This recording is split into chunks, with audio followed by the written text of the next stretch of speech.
Hey everybody, it's the Last Robo-Kai here. It's time for episode 6 of Let's Play Dawn of War. Last time we encountered the Eldar, and, they gave us a little bit of trouble, but we pushed on through. We're heading off up a mountain. The problem, of course, being that there are more Eldar ahead of us, and this particular level is lousy with them. And I thought about cutting its size down a little, because it's a big level, and you have to sort of, fight tooth and nail every inch of it. And I thought about cutting it down to get it under an hour, and then I thought, no, actually, there's so much we can talk about. Let's just let the game breathe, let us breathe, and we can talk about what exactly has been going on with the Eldar in particular in the new meta, I suppose you could call it, of the Warhammer 40,000 universe. Joining me, of course, on this conversation is Cool Guy.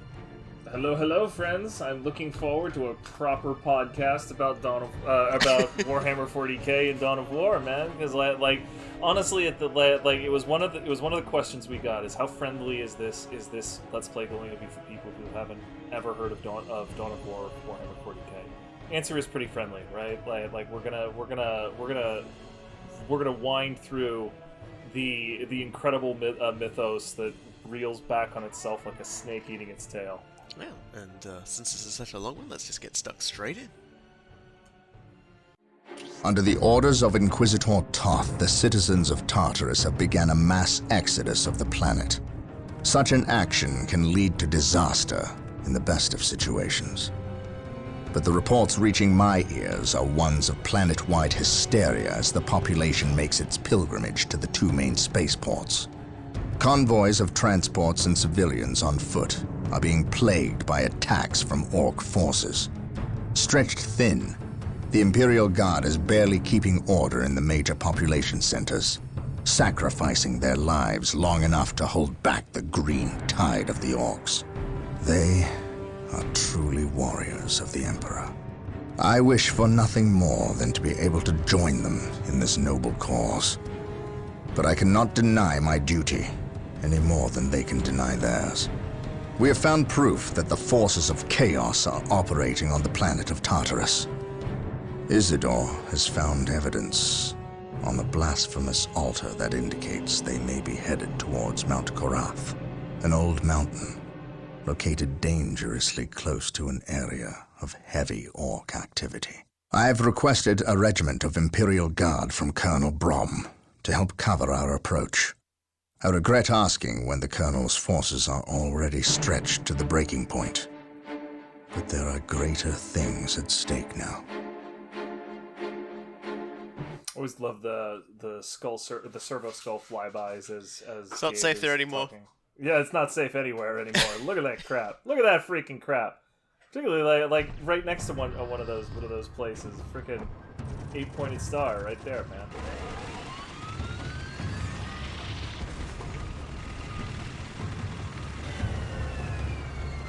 Exalted Farseer, the humans are moving, traversing the slope as you predicted. They are walking into our trap. Yes, but you can never ambush a space marine. Remember that. They expect treachery at every turn. You can only validate their suspicions. Your orders? We have locked the humans into this path as they have locked us into ours. They know they enter a gauntlet, and they will likely drag us into it as well. Now we play our parts, and pray that we are the better actors.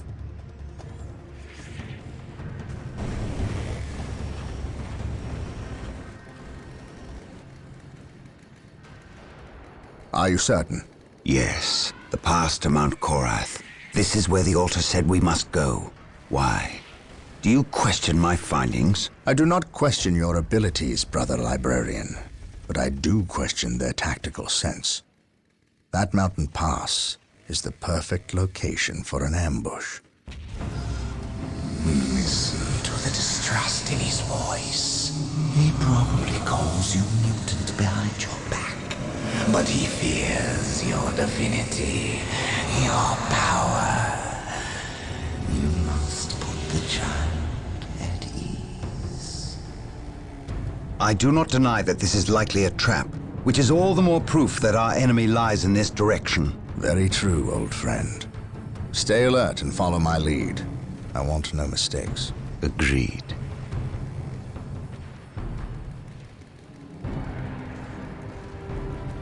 Scouts, are you in position? Yes, my lord.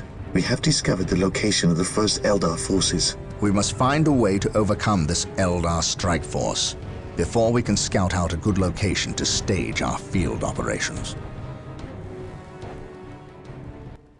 And did we go? This mission's probably infamous for a lot of people, simply because, much like the defensive Magna Bonum, we'll be fighting against very large waves of enemies that are going to make us extremely miserable, and they're only going to get worse as time goes on. The only problem is that where these Eldar spawn from are a lot of locations hidden around the map. Yeah, we're getting into Vietnam here, and it's not fun. Oh, good! Wraith Lord. Yep, they have a Wraith Lord. So, we talked about how the Eldar have the Infinity Matrix, where the souls of their dead go. Well, that's the Infinity Matrix. Much of the craft world is made of a thing called Wraithbone, and Wraithbone is highly psychically resonant, and as a result, the souls of the Eldar, which are much more aware in their state of afterlife than like the average soul, which is why getting divided by Slanesh is so horrifying for them. They're so aware that they can be put inside of a vehicle and pilot it. In his particular case, the walkers. From one location to another. We must destroy any webway portals we find to limit the Eldar's mobility. And yes, there are a lot of webway portals spread around this map, and we must destroy them. All of them. All of them. Microcosm All 1 hour of and what? 15 minutes of them. To establish a field Oh, base. excuse me. Gabriel to the Litany of Fury. Lock on my location and prepare to drop HQ. Now. Directly on my head. Just directly on my head. Scouts ready. Put it on me. Infiltrating enemy territory. Space Marine command structure. Apply directly to the forehead. Yeah, so there's going to be a lot to push through in terms of where we got to go, but there's also going to be a lot of moments where we're just going to be spending a bit of time establishing ourselves. This mission, like you can look down at the map, you can sort of see that it's warped a little down the bottom due to the nature of like the editing that had to be done to get this thing to to actually like work on widescreen. But it's a fairly significant map even compared to like previous maps that we have done. Right, like you can easily tell that that like one screen on the previous map might have been up to 6% of the entire map. Now you're looking at I don't know, maybe 2 if you're lucky. Like you're gonna be here a while, and you can easily see what the progression of the map is gonna be. So you know that there's no getting around most of this stuff. Like you're going to be stuck in for most of this map. Yeah, which is why it's good for us to be able to talk about the Eldar now, because we've had a few interesting characters appear already. We've met Farsi Marka, you suppose you could say the leader of the Eldar in this region. We talked about how the Eldar have a big deal about trying to avoid threats, and a lot of that comes down to the work of the Farsi. It's not an exact science. They consult stones the same way you would consult the tarot cards, and the Emperor's tarot is a thing of divination in the Imperium as well. Make sure you move cautiously. So one can attempt to see the future, or at least see the dangers that are coming, and try and work out what exactly they are by which runes or cards appear. It's kind of funny in that regard. They both sort of have that thing. They mostly only like Farseer abilities can warn the Eldar of major events, but they can't really do much more than that. Typically, just like avoiding these events is also something that they frequently can't really do, because the further in advance you're dousing, the worse the entire situation gets. So usually by the time you can say for certain that hey, this thing is going to happen, and it's going to happen here. You know, a warning that you can actually do something with. You've locked yourself into it like 5 years ago. Likely attract the orc forces nearby. And here's the other little gimmick of the map. We do have command of some Imperial Guard in the area, but they are essentially watching a spawn point for the orcs. If possible, I will provide you assistance if the orcs attack. Yes, my lord. So Brom and the lads have a little bit of a setup, and it's you know, here they come, and you know we got Leman Russes and everything like that, but you can't really peel them away because the orcs too will spawn in larger amounts and attack you. So it's just kind of like Fuck's sake. a series of you're getting hammered from the very I beginning. know. I'm just annoyed to see Rangers. I hate it when the AI uses sniper units like this because they are just incredibly annoying with them. It's one of those things where you're not really that excited about the AI's brilliance or anything like that, because they're doing the most basic tactics on the planet. They're just sort of poking at you. They're like your little sibling in the car being like, "I'm not touching you," but you can't freaking ignore them because they're just gonna get worse. Go to hells. Go directly to hells. Yeah, that wasn't too clever of them. And so the Imperial Guard will be up there holding the line. You give them everybody grenade launchers up there, and they and the Leman Russes will ensure that you'll never have to worry about the orcs ever again. You could peel the Leman Russ tanks off if you wanted to once you get all the grenade launchers up, but it's at the same time it's still like, I'm just not going to bother with that. It's gonna be all Space Marines all the time, and that's probably why this mission takes so long. Yes, my lord. That's Brum and the boys. It is nice. It is nice that they actually give you control of them rather than forcing you to just deal with whatever the allied AI thinks it's good at doing. Yeah, and the Leman Russ can still, with their very long range, pound any Eldar targets that come from that flank if they've got vision, which is pretty handy. All right, so now we've gotten like the lion's share of the information out of the way there. We can sort of sit back and now we can talk about what's happened with Warhammer 40,000 in general, because it's not the same world it used to be. Like, for the longest of time, there were a lot of really sort of set known factors in Warhammer 40,000. Like, you know, the Imperium was always pretty much the same nebula size, where there was always as many planets as you needed for whatever narrative. There was the Eye of Terror, and there was, you know, the constant threats coming from that never really ever broke through. The Eldar flying around through space, Tyranid tendrils coming in from different parts to sweep into the galaxy. You know, like, any world could have Necrons under it, the Tau doing their thing, you know, in this tiny pocket of space. You know, just, you know, and so on and so on. And then I just want to be clear, real quick. When he says for the longest time, he means it. Like yeah, decades. Prior to the most recent update, which I don't precisely remember when it was, but it was something like 2017 or something like that. The one before that was in the 80s. Like a lot of folks watching this video, like the Warhammer status quo was older than they were when it finally updated. It was just a mind-boggling amount of time. And so we end up in this situation where things did in fact start to changing quite dramatically. The stage had been set with the 13th Black Crusade of Abaddon. And as we all know, Abaddon is the leader of the Black Legion of the Chaos Space Marines, and he had been essentially launching a series of very large attacks from the Eye of Terror, seeking different objectives at the time, and you know, not always fighting around around Cadia, but other places as well.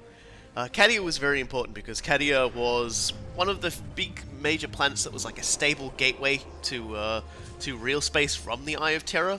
You could go out a lot of other ways, but like the Eye of Terror being a weird realm where time and space is bent over and slapped like really hard, having an actual lane where your own troops won't get destroyed trying to come out, it was kind of handy.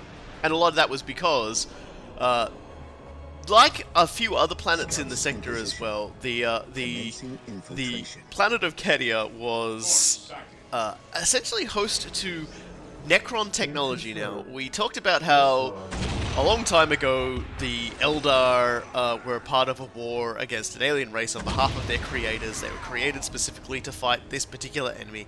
That was the Necrons.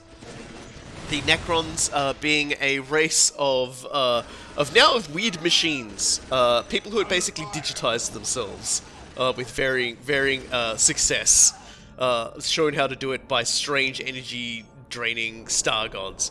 And once we get to the Necrons in Dark Crusade, or at least in Winter Assault, because they do appear there as well. Spoilers. Await your instructions. They will. They will. We'll get into them a little more then, but essentially they set up a long time before a series of beacons that seem to react strongly to nullify the realm of the warp is probably the best way to put it. And you know, when you think about it, the way the Eye of Terror was like the major Eldar capital series of planets and things like that. So the Necrons probably established all these pylons long in the distance of past, and people can correct me, I'm probably way wrong on this, as a way to probably contain the Eldar from like attacking their planets. That's one of the major theories behind it. Like many things in Warhammer 40k, theory doesn't mean fact, and frequently what is truly canon is whatever the fan likes most at the time.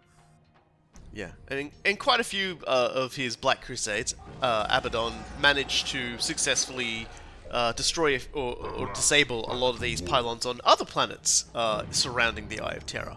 But Kedia was still a very well-placed, very strong one, and ultimately, though he wasn't able to take Kedia, he was able to use a Blackstone Fortress, which was an old weapon created by the Eldar and during these like long-distant wars, long lost when the Eye of Terror opened, and basically just crashed it into the planet and blew it up. Like, overloaded the pylons, the entire planet ripped itself apart. So, when I said Kedia fell, I don't mean in terms of Kedia was conquered, I mean in terms of Kedia exploded.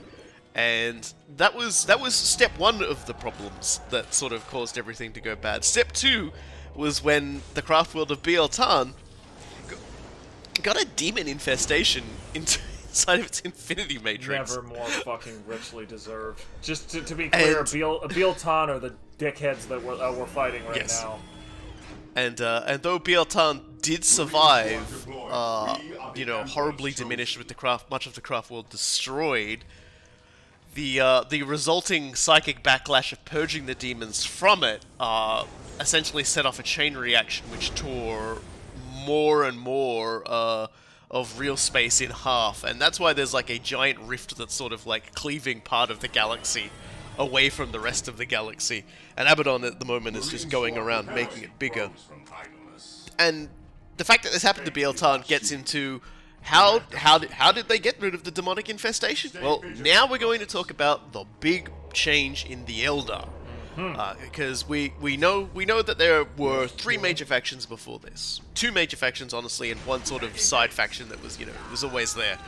We obviously have the Craft World Eldar, who have been renamed to the Asurii, which is in reference to the fact that they more properly followed the mythology of Asurian, one of their major gods who was eaten by Slanesh Kafkov, and pretty much all of the Eldar gods except for two were eaten. And then there is the Drukhari, the Dark Eldar, who we talked about how when things were going bad, the Craft World Eldar went, look, mate, we either got to stop this or we're going to leave. And because everyone wasn't stopping, they left. They basically just got in Ark ships and left, hoping to escape the calamity. And so you might say they were probably the Eldar that actually understood what they were doing was kind of fucking stupid.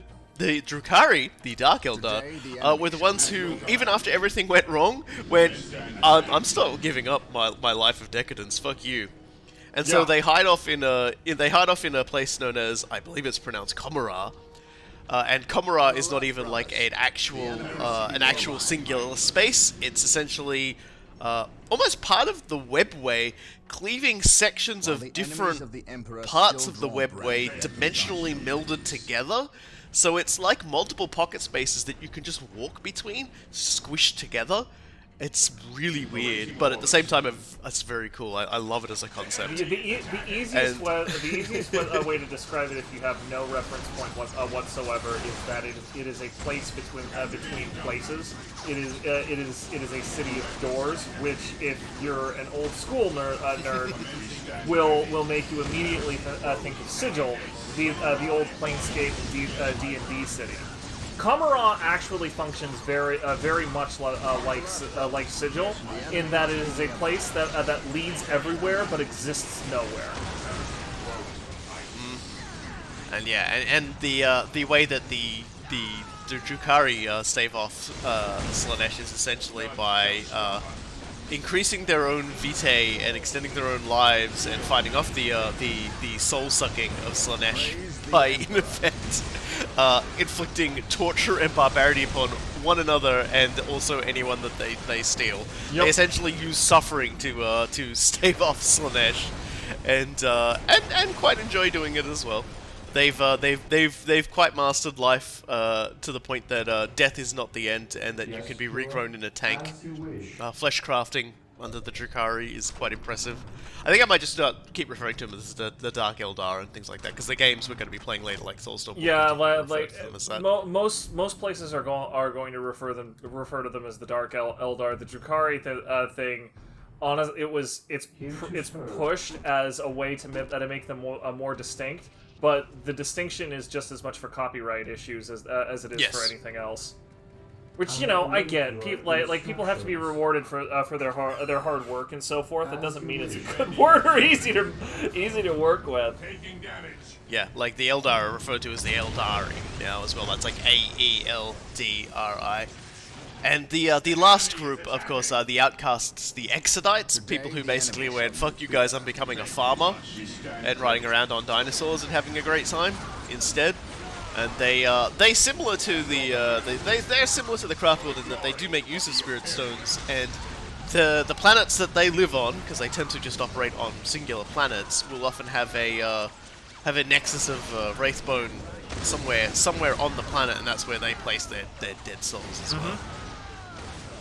And so those are so more or less the three factions, and it was from these three factions there was, there came a desire to defeat the fate that was coming.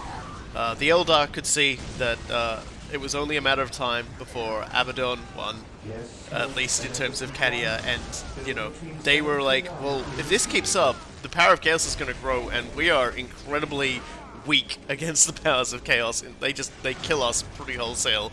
What are we going to do? And that's when the most famous Farseer stepped in, Eldrad Ulthran, the oldest of the known Farseers. He is essentially what you might call the most trusted and beloved of all of the Farseers in existence. At his word, most other craft world Eldar would act. Not so now, because he did something. Mm-hmm. He decided that he was basically going to act on a prophecy, and that was of Ynnead, the Eldar God of the Dead. We spoke a little bit about the Eldar God of the Dead last episode, and how, in essence, the concept of death and murder and everything that was created from that conflict that the Eldar were a part of sowed the seeds of a being that could safeguard Eldar souls. Slaanesh has a claim to them, but Ynnead has a far greater claim. The only issue is that, for a god to take form, a lot has to happen. Slaanesh, it took quite a lot of absolute depthless decadence to achieve. Over the course of millennia, no less. Yeah, and so bringing about the raising of a god of the dead would take a lot of dead Eldar. And to be fair, they had a lot of dead Eldar within the craft worlds, within the Infinity Matrixes, on the Exodite planets. And Eldrad Ulthran decided that, sure, they could wait until their entire goddamn race died, but that might be too late, and what would be the point, right? You said that last episode, it's kind of silly. So he went round and he stole Farseers. And when I say he stole Farseers, there's a thing about being a Farseer. Being able to look into the future, to tap into fate, has a price. Over time, Farseers start to crystallize. That might sound really strange, but it's the price of using their powers is essentially their bodies start to harden. It becomes harder for them to move. Eldar Ulthron himself is very close to, like, passing on. He basically, by sheer force of will, keeps going. And they go to this place known as the Dome of Crystal Seas. In most craft worlds, there exist ones, and that's essentially a place where Farseers go, they sit down, and they turn into crystal, and that's it. Like, you know, you can tap into them. I think they're still technically alive. They're just, you know, their soul is technically not subject to consumption by Slaanesh, so in that way they are quote unquote alive. But they're a little bit like a stationary form of the dreadnoughts that we have on the Space Marine side. They pretty much only exist for very special and privileged people to come through and ask them for advice, which basically just turns them into Eldrad devices. Kidnapped them. Right. Kit Kat is like, holy fuck. Like, when I read that, I was like, oh wow, he really went off the deep end. Yep. And his plan was essentially to go to a planet that had a similar sort of mountain of crystal and use them as a foci to channel a ritual that would create Ynnead, would bring forth the birth of Ynnead. And it actually almost worked, except that in order to try and pull this off, they had to distract Imperial forces in the area. So they pulled off some raids and things like that. And the Death Watch, the Space Marines, special forces drawn from pretty much almost any chapter in known space, they tend to they basically work for the Ordo Xenos of the Inquisition. They're the alien hunters, people who look for like alien infiltration in Imperial society and try and destroy it.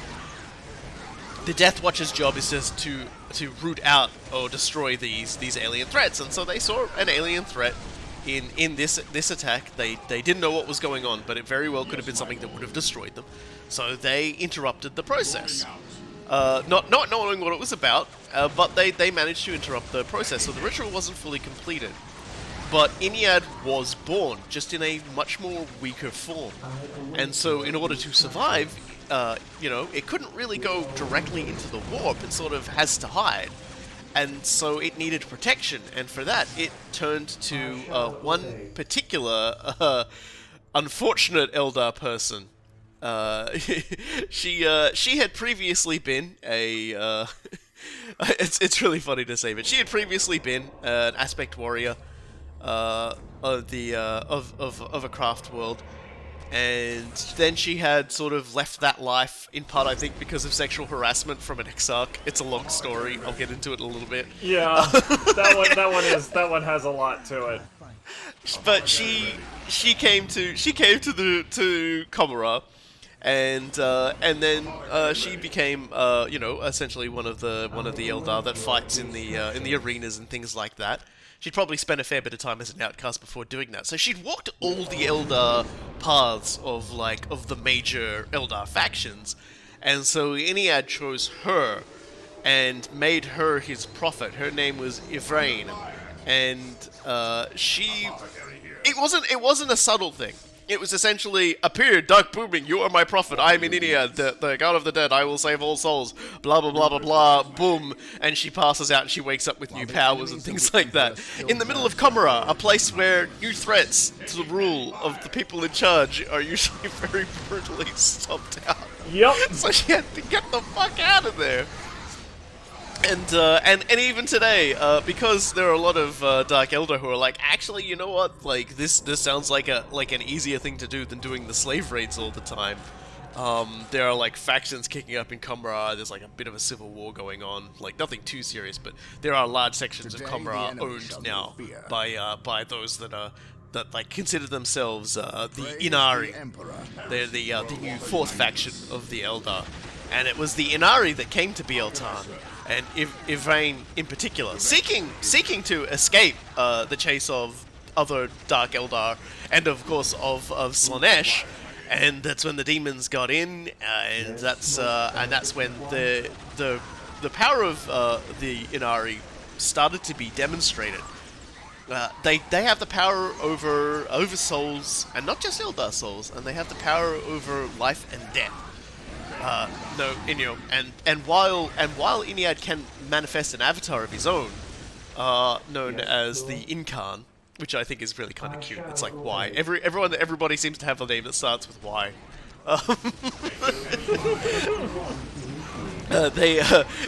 By the way, this is my holding point. Like this point. Yeah, just there's gets a damn attacked reason relentlessly. why he spent so much time fortifying this area. It's because this place will continue to get nutsacked for the rest of the map. If you don't stop them here, they spread out, and it's even more of a pain in your butt. And so the Inari have gone on to perform no small number of pretty impressive feats. It is in part due to their efforts that the Ultramarines Primarch returned.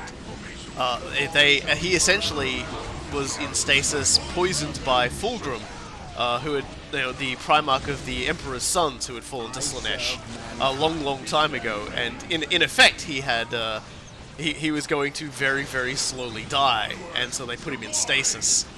And the efforts of the Inari, and also the head of the Mechanicus, I believe he's the head of the Mechanicus, they essentially were able to bring him back and hook him into a large suit of life support that he could still move around and do his thing in. So it's like if he takes the suit off, yeah, he dies, but Guilliman is essentially I mean, have you alive looked again. at a Space Marine recently? Were they wearing armor? Yeah, exactly. Yeah, like he's back and he's pissed, and it was actually because the Inari were able to. They basically, when they pulled him out of the thing, he was always going to die, and they were, I think, essentially able to hold his soul in place, so that when everything got set up again and his hardcore kickstarted, they could just put him back in, and it was okay. And this was a big deal because like they had to convince the Ultramarines to let their Primarch die. They were surprisingly straight up honest in this regard. They were like, look, we're going to have to turn this off. He is going to die, but we're going to bring him back. And Manius Calgard, the chapter master of the Ultramarines, was like, you fucking what?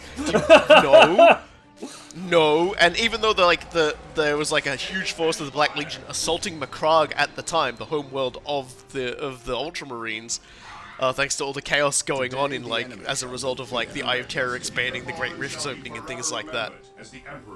It was the Chief Librarian of the Ultramarines that managed to convince the rest of the Ultramarines to do it. Chief Librarian Tigurius, having a bit of the old CSI himself. He's as a librarian, and so he sort of interceded and said, no, actually, this is a really good idea. Believe me, we need this. We need this right now. And by the way, I can actually that. It was also part of it that because he had some of the seer sight, he could tell that the Eldar were actually telling the truth, which was a big point of contention. Yeah, so they let it happen, and the Ultramarines Primarch has returned, and the Imperium kind of needed it. In fact, the Eldar kind of needed it. The whole reason they went to Macragge and did it was because they at this point, having actually saved a great deal of the important characters from Kadia's explosion, by the way, and brought them there. Because they were like, look, obviously Ynnead isn't at full power. We can't hold the line. It is the folks who belong to the Emperor who are going to have to do the heavy lifting here. And so they're like, but they need a win too, because they're in disarray. And so they got the guy who was best at basically looking at a galaxy-wide empire and just going, okay, we need this here, we need this here, we need this here, very quickly and getting things going. I also major error. I can't believe I forgot this. There is actually another faction of the Eldar. I can't believe I forgot this. The Harlequins. I'm so silly. Oh yeah. The Harlequins are sort of a faction unto themselves, aren't they? Yeah, they're essentially. We talked about, I should say, Fussy Marker talked about how about being the better actors. Fate is, in a lot of regards, with the Eldar, something that you play, and you are essentially beholden to fate once you are set on a single path. Everything has multiple paths, but eventually these paths narrow until you're fucked. And so they try to avoid that fate, or at least they try to get onto the path where they survive. But eventually your options will always narrow down, and that's why they refer to that. Now, the Harlequins travel to all the different Eldar worlds, essentially telling the stories through dance, through plays, the battle of the Eldar against Slaanesh, and things like that, to essentially hearken them, to give them strength, to give them something to think about, to remind them of their eternal struggle. And as a result, they will often also fight against chaos, because of the god of the Harlequins, Siogara, the laughing god, as he's referred to, is the only, really the only fully surviving god of the Eldar, and that's because he's the god of trickery and deceit. So Slaanesh has never actually been able to get their hands on him because he's too good at bloody well hiding. The other one technically does exist, but she's in a really weird spot. We'll get to that in a minute. Oh, well, yeah, well, that's another one. Like, that's Isha, I guess. Isha's in a really weird spot, too, yeah. But I was talking about the other ones being Kala Menshikane, the god of murder and blood, who is fragmented and placed on every craft world in the wake of the fall. I wouldn't call Kane truly existing precisely because he's fragmented. Yeah, it's definitely the case that because of his acts of murder of other gods, the concept of like death was properly introduced to the Eldar, which allows Ynnead to exist. So hey, good work, dude. Hey, look, you did one thing right in your entire life. We'll be seeing more of Kane in this game, actually. So yeah, I think it's the next episode. Probably so. And so the Harlequins also are greatly invested in Ynnead. That's a Predator tank. This is what happens when you take a Rhino chassis and add autocannons to it. And as you can see, it's a very good anti-infantry weapon, and we can upgrade it down there to add las cannons instead. Turn the turret into a twin-linked las cannon, turn the side sponsons into regular las cannons, and it goes from being a fairly good infantry killer to an absolute annihilator of anything that looks at it funny, from multiple directions. It does a little bit poorer against mass infantry, just because the las cannons can only hit one target at once, and they fire pretty slow. But just try to prance a vehicle in front of a las cannon equipped Predator. Just try it. Get back to me with how that works out for you. Yeah, it's a great way to lose. We also have access to the land speeder now as well. The land speeder is like a grav technology. Is not often used by the Imperium, largely because a lot of the information was lost in the wake of the Horus Heresy, and no one really wants to use it too much because it's often seen as being like an alien thing. Aliens really like their floatiness, and so the Imperium are a bit superstitious about it. But the Space Marines still have contingencies of land raiders land speeders, and they're typically armed with heavy bolters and assault cannons. So they're pretty good shredders of infantry in their own right, and they can use jump pack jumps similar to assault units, similar to like certain Eldar units to pop into places and do a lot of damage. Which is good. We're going to need it on this episode because there's actually an Eldar force, an Eldar base that can only be accessed via jump jets. So at this point, I'm sort of getting ready to build a force to get over there. So I'm building a lot of assault marines. I'm building land speeders so that they can jump in there and do all the killing. And also I'm building whirlwinds so that they can fire over this wall that we can't get through to bomb the shit out of the Eldar. And for what it's worth, land speeder doesn't actually refer to any function of the vehicle. It's named after the discoverer of the standard technology construct. Somebody, I forget his first name, but his last name is Land. Yeah, and it also had the Land Raider in it as well. Right, same thing. I love it because it's so fucking silly. Yeah, I've seen some people who just go, "Come on," and it's just like, nah, it's funny. It's just a stupid "will actually" point, and it's so goddamn good. Excuse me, coming through. Hold on a second. Sorry, What I'm is, just trying to what pass is it around. wrong with you ladies? Yeah, look, excuse me. No, Oh hold on. my Listen, look, I don't have time for a fight. I'm not even like telling them to fight. I'm just telling them to move. You can see the Love the land speeder just sort of chilling. Yeah, most of that squad's gonna die, but at the same time, it doesn't matter. One of them got through. I could jump them out of it, but to be perfectly honest, I was just like, no, it's fine. Butter. So this is annoying, so I'm gonna like jump it. Pew! Okay.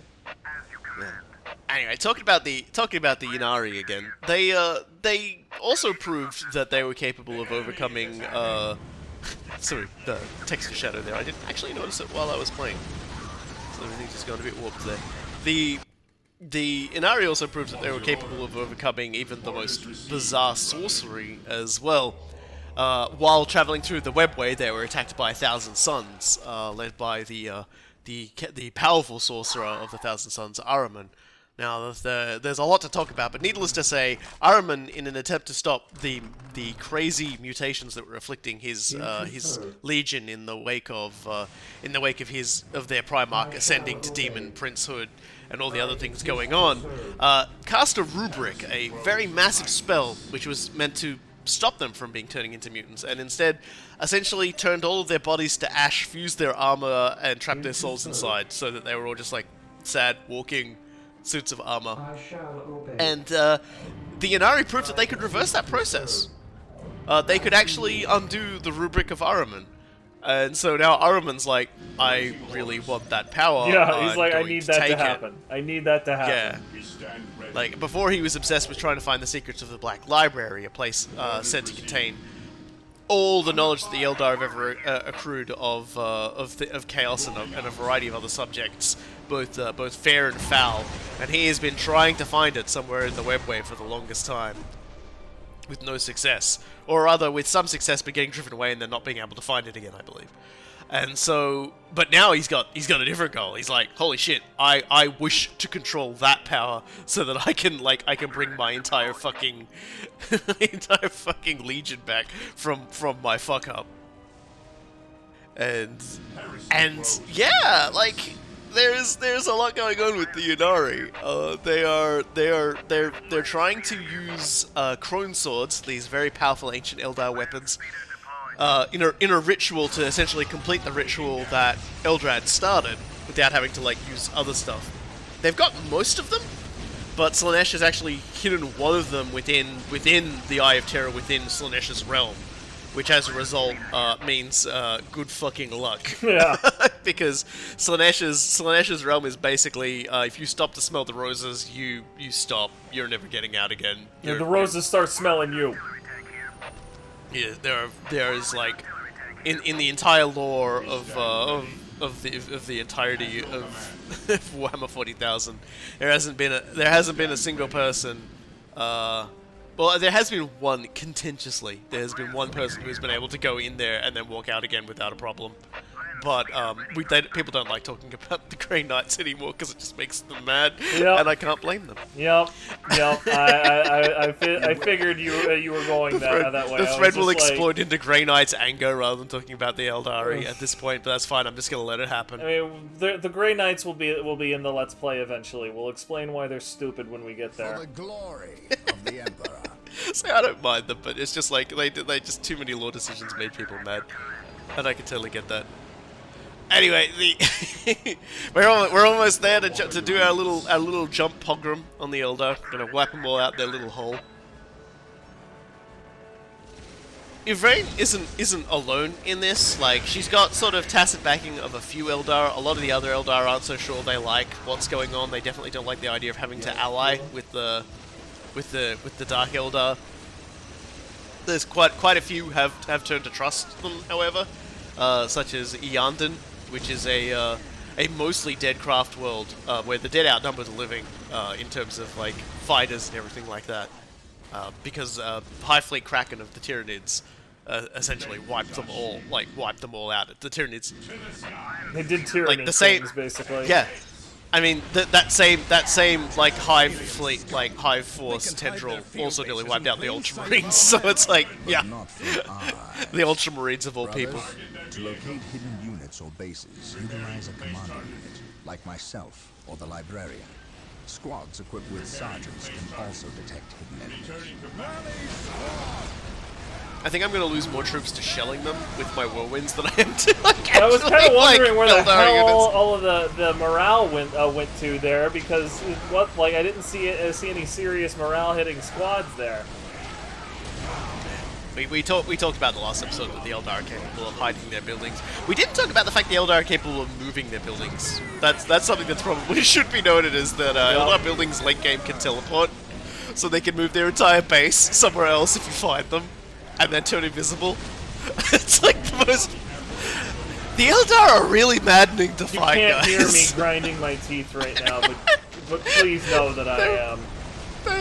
They're very, very tricky to fight. Yeah, so.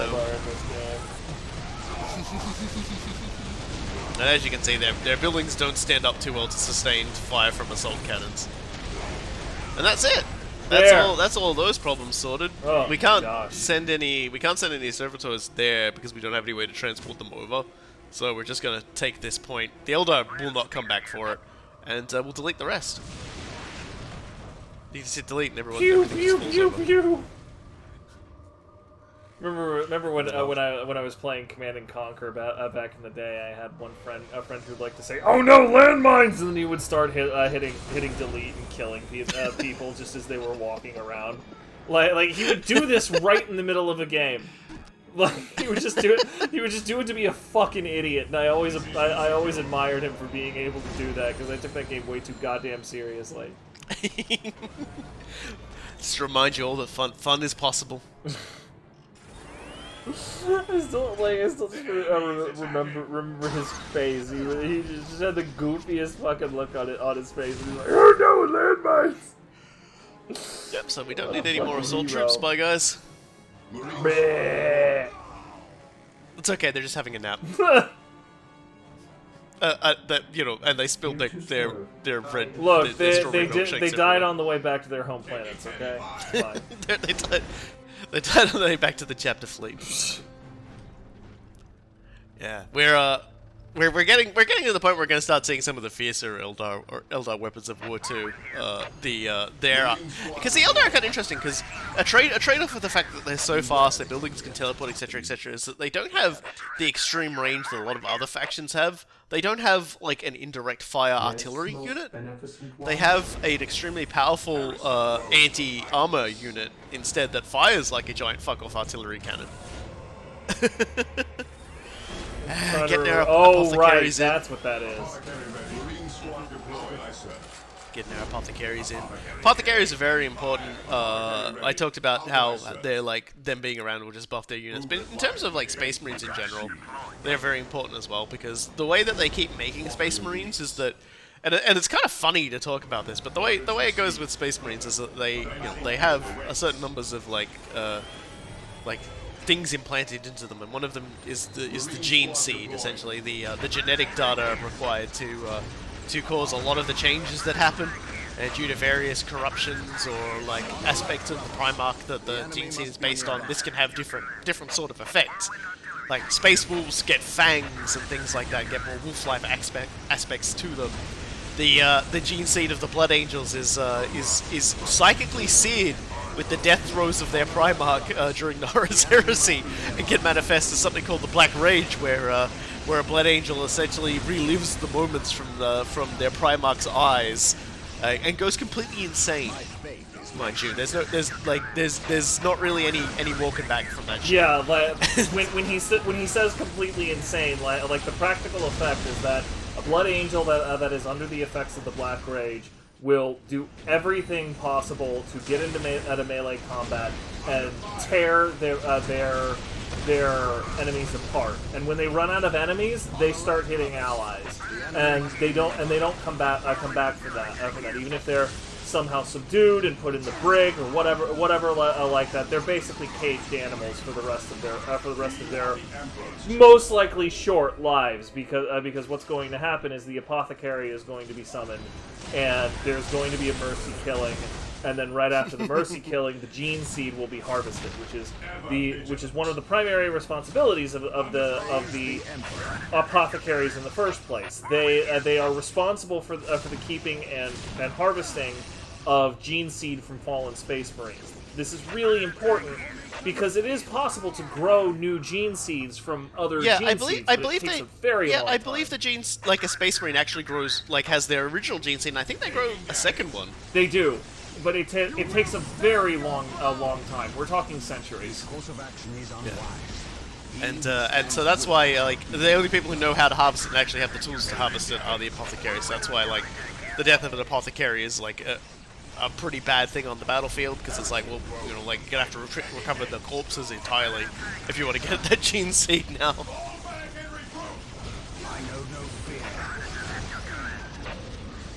There's just non-stop fight. We've been pretty much just non-stop fighting this entire time, and I love it. Even as we've sort of Warhammer 40k.txt. Yeah, we've been non-stop fighting. Yeah, it's Warhammer. Like, what did you sign up for?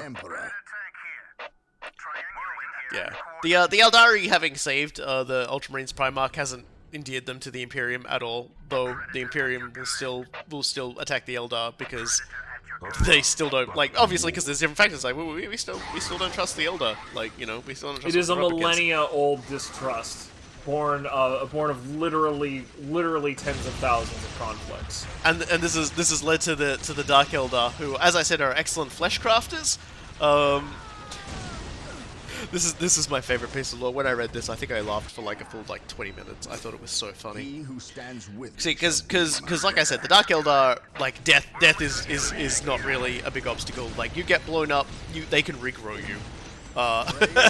They can regrow you in a vat and stuff your soul inside, good as new. And so, in order to try and turn to try and get at the Inari, the still loyal to their crazy lord, Dark Eldar, are essentially trying to... Oh, look, there it is. There's the fire prism. This thing is fucking terrifying. When this thing comes in, look at that. Look at that shot. That is an anti-tank shot, and it just annihilates infantry as well. Yeah, that entire area is a radius. Look at that hole. Calling it an anti-tank shot is generous at best, because it still does a fair bit of damage to infantry, and just as importantly, it disrupts them. It knocks everybody flat on their backs, and it fires pretty quick.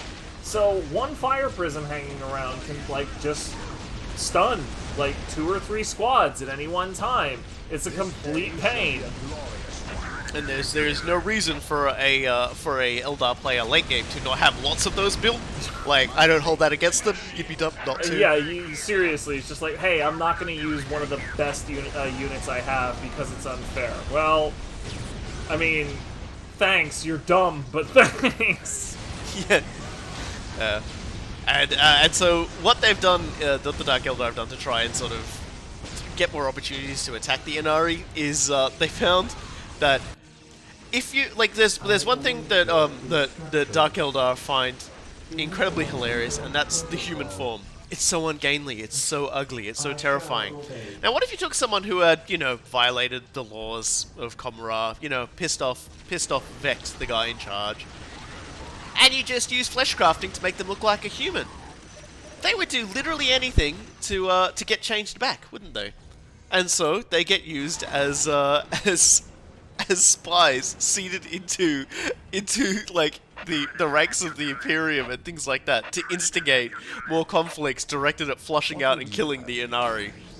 It's so funny. And the entire time, these poor suckers are just thinking, oh my god, maybe if I get another 100 Inari killed, I can go back to looking normal.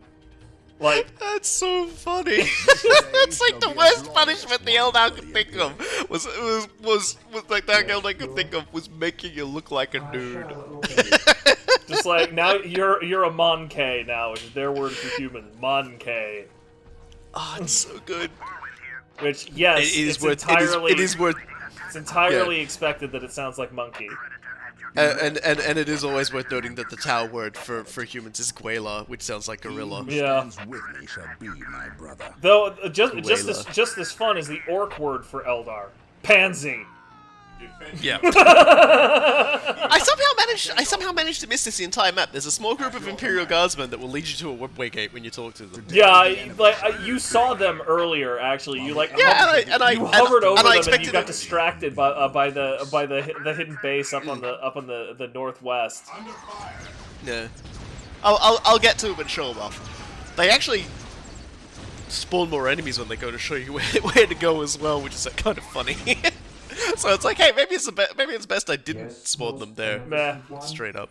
God, we've covered so much time and so much area, destroyed so many webgate gates, destroyed so many bases, and there's still more. There is still more to kill. Eldar.txt.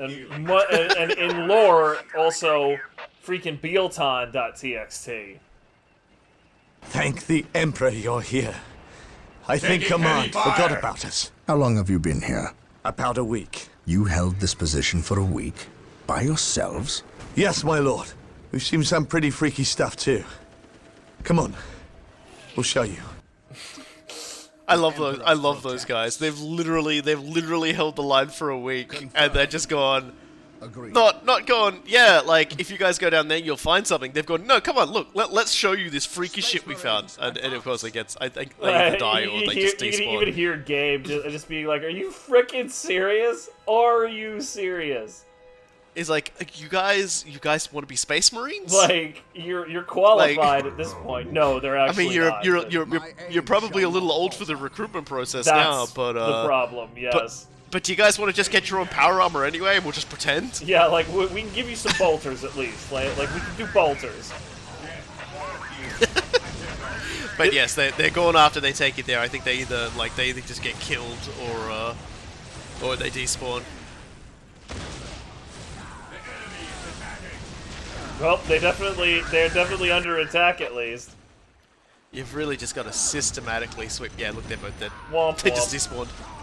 Yep, the warp spiders. You were never going to be able to save them in time because of warp spiders. Warpspiders.txt. But yeah, since we were talking about it, we might as well have a quick chat about what it takes to make a Space Marine, because we talked about a gene seed, and that's basically the core of what it requires. You have to have the gene seed implanted into you, and it will make a whole bunch of other changes and grow a bunch of other glands that make up a Space Marine. These are everything from very basic things like the Black Carapace, which provides a direct nerve to armor link with the power armor that they wear, to more esoteric things like the Belcher's gland, which is a gland that grows in the mouth that allows Space Marines to neutralize poisons with their saliva. As a side effect, their saliva is also venomous and can just like eat through, or I'm sorry, acidic, and can eat through chains and stuff when they spit it on people. My faith is my shield. Yeah, a Space Marine is capable of a lot of freaky abilities that don't get a lot of representation in tabletop rules and things like that, but at the same time sort of help explain why they are so fucking deadly. And they don't just get that. There are a few other things that are implanted into them as well. They get an artificial heart implanted. That's true. In them as well, which is I think on top of like a second heart that grows as well. So that they've is got also like two true. regular hearts and an artificial one, because you can never have too many hearts if you want to keep all of this shit running. We learned this from the doctor. Okay, it's fine. This day shall be a glorious. It's great, more blood, more blood. But yeah, as a side effect of all of this stuff, you have to get on the path to becoming a Space Marine very, very early. I think the last canon I read made it something like age 4 or 5 at the latest. And ideally, basically, they snatch babies and raise babies to have it done. I think prepubescence is okay, like up to like just before you really get sort of teeny, because one of the big things for like my favorite, because like let's just go into my favorite first founding chapter, like of the originals, the Primarch boys. Blood Angels. Blood Angels, and the way they work is that the people who are likely to get chosen first have to get to the location where the trials take place. Like, that is a test unto itself. Right. And the planet Baal that the Blood Angels come from is a nuclear blasted hellscape.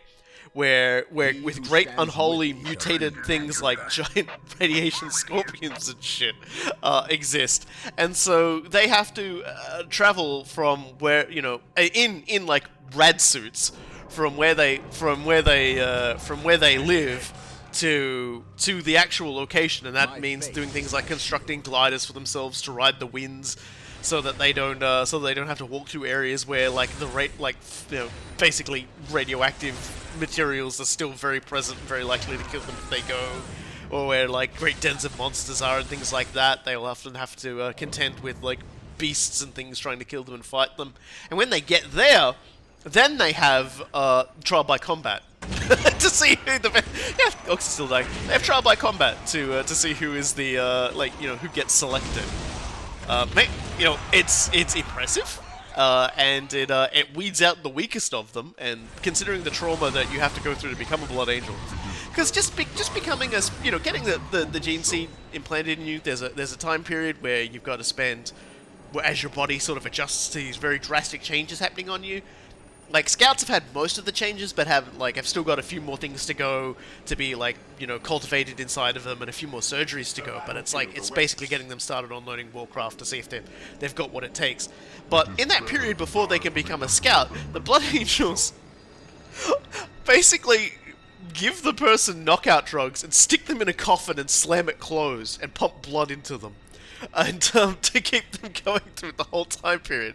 And sometimes they wake up in the middle of it, trapped in a box, and so when the Blood Angels open the box later, there's someone who has basically bitten their own tongue off, because they've been stuck for like literal months in a dark place, unable to move, and no one can hear them scream, and they're like, oh.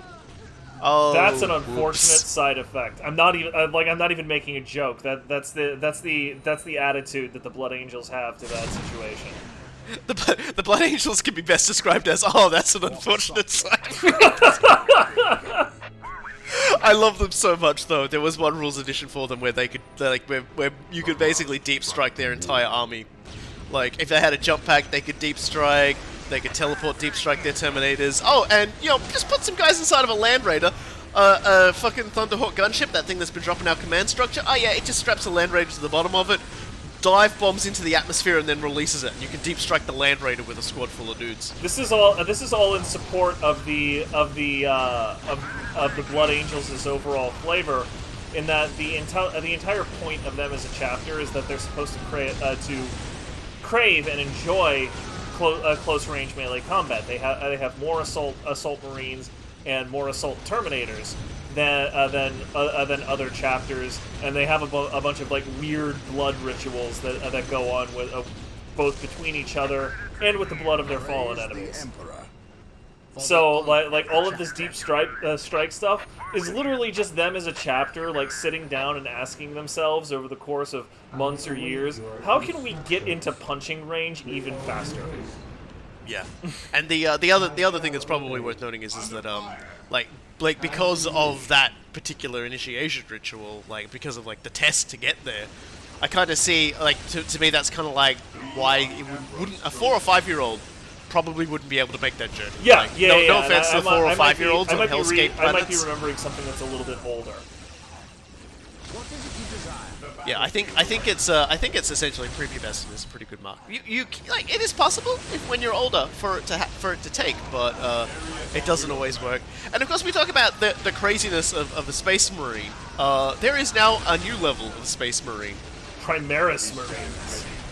Yes, in the wake of the death of the Emperor, the Primarch of the Ultramarines worked with the head of the Mechanicus, the one who inevitably revived him, so that's how old he is.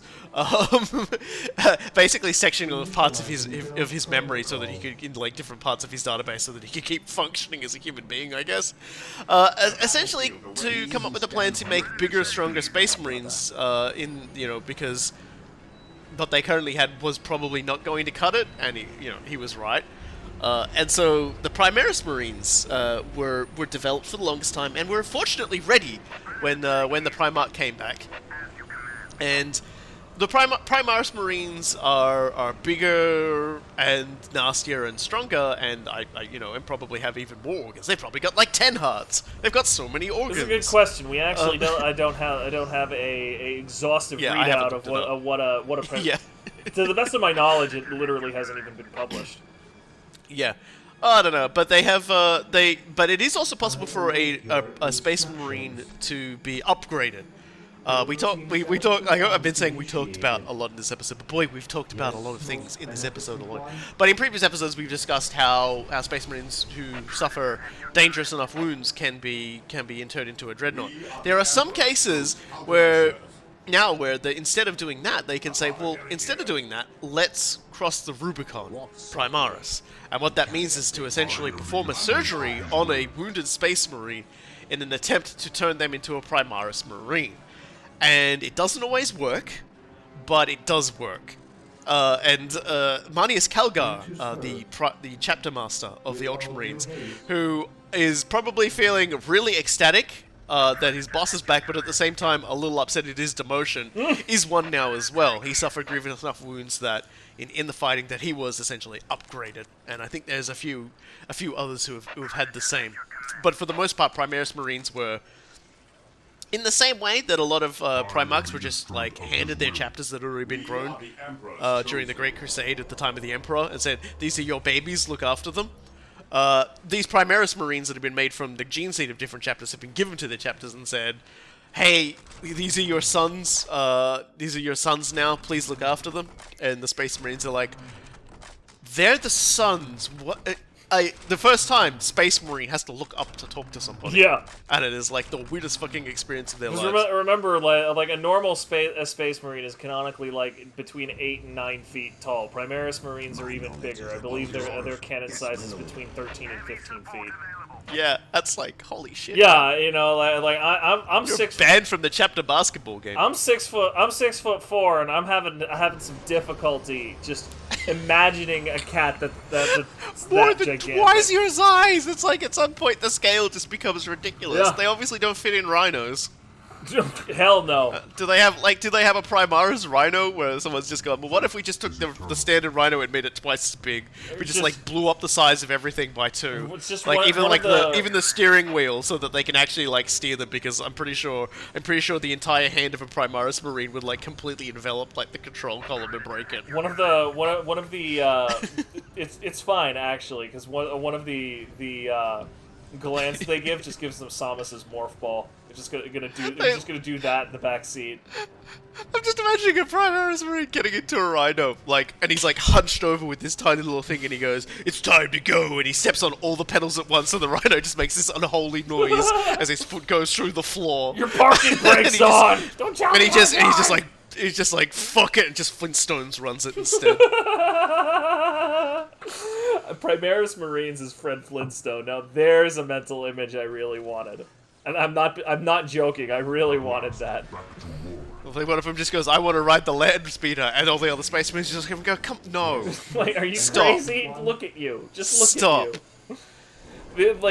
Like joking aside, these are things that have come up in various circles as the Primaris Marines have been introduced. And all of the responses that people have gotten from Games Workshop are more or less, "Look over there." Yeah, that's fine. Don't worry about it. Don't think about it. Look over there. It's a three-headed monkey. A space vessel is cramped enough as it is. I feel bad for them. The Primaris Marines must spend a lot of time just ducking or walking on shuffling on their knees. Walking on their knees, I think. Or just hanging out hanging out in like the really spacious areas, or, like glued to the sides of ships and stuff like that, just so they're like. But that Viper cannot make up its mind. Holy shit.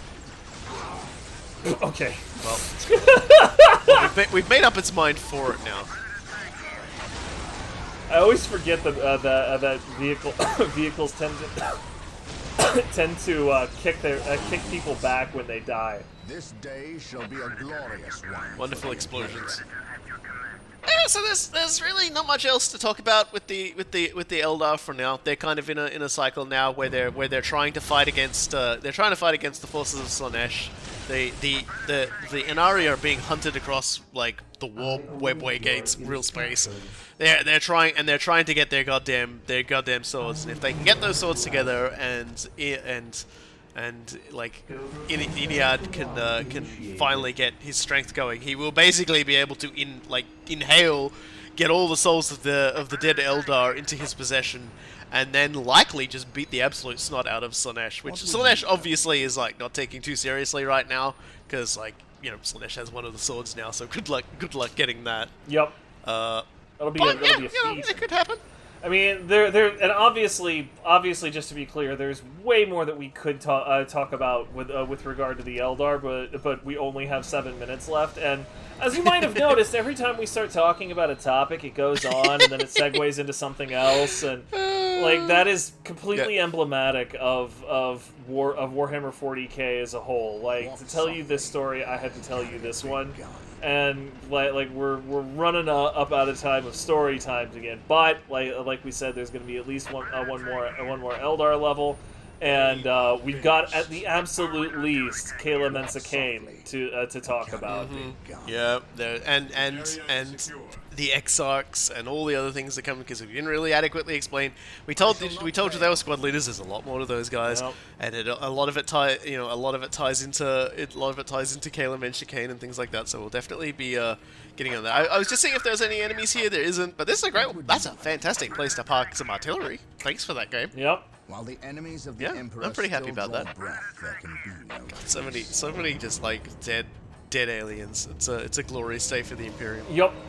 It's unfortunate that you don't get corpse counts on this game, because I'm sure it would be incredible. More corpses. More corpses. Initializing build protocol. A lot of just, you know, getting my dudes into position to continue the battle, because this is actually kind of a mental bottleneck. There's a lot of Wraith Lords and stuff down there, so let's just start shelling them. Screw them. Just borrowing a page from the Imperial Guard right now. Just hang out right outside and keep throwing artillery at something until they come out to play, or they're just a smoking frickin' ruin. And this would be What would you have? a really stupid idea of placing the artillery there unsupported in a multiplayer game, but we've essentially reduced the Eldar to the point now where they're not going to be teleporting anybody up there. Yeah, if they had any warp spiders, those warp spiders would be up there faster than you could blink, and they would kill the whirlwinds in about another blink. God. There they are, the Wraith Lords getting going. They are, you know, very similar to Dreadnoughts in that regard. Returning to battle. Or, you know, losing morale is just like an option. It's not something you have to pay attention to. But bit by bit, las cannon shot by las cannon shot, we are worming our way through these Eldar forces. You do have Isidore could be using his psychic powers to like strengthen my dudes, but this is like, at this point I'm just like watching. It's been a very exhausting map. And look at this. This is breaking the unit cap, guys. Totally breaking the unit cap. Oh yeah, no, the Eldar are cheating super hard as far as the number of units they're deploying on this particular map. But you know, like, as true as it ever was, like, it's okay for the AI to cheat just so long as they don't cheat so obviously that you notice. Like, just don't break kayfabe, okay? It's like the WWE. We've done it. We've broken through, and there's just like a little few bits left to destroy, and then we've won. Who stands with me shall be my brother.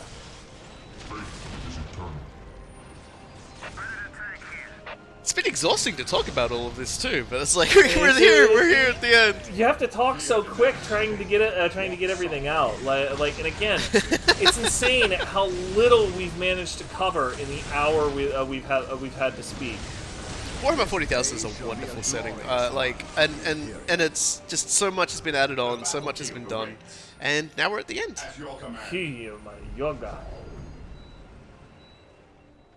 We are still unearthing more Eldar explosives and demolition charges, but we dare not move them. We replace their triggering mechanisms, however. That is all I care to do with such xenotech. Was this a trap? No. By the placement of the charges, it is likely they plan to collapse this area, burying the marker and anyone near it. They failed. Isidore, study the marker and see where it leads us next. Captain, Inquisitor Toth has arrived. Of course he has. Yes, Captain, it is an impressive sight. But I never claimed Chaos had never set foot on this planet before. I said that if something were here, the impending warp storm would eliminate that threat. Best we not remain to share its fate.